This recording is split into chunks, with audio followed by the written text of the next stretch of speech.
Now sometimes we have seen that there are certain persons who are hypersensitive to certain things. That means whenever they come across certain kind of substances, they got a certain kind of, you can say, a adverse effect on their body. So here we are going to do that.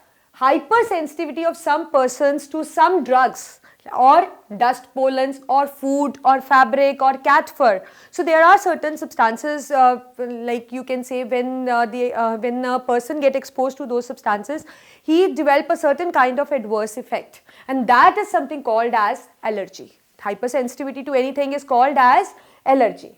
This allergy is actually due to the release of the substance histamine in their body.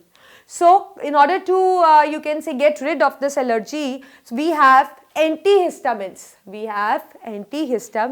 And what does these antihistamines do? They contract smooth muscles of bronchi and gut as well, and they release other muscles. They contract smooth muscles of bronchi and gut, and they actually help in releasing the other muscles, such as in the wall of blood vessels and all. They all get released. So in that way they actually act.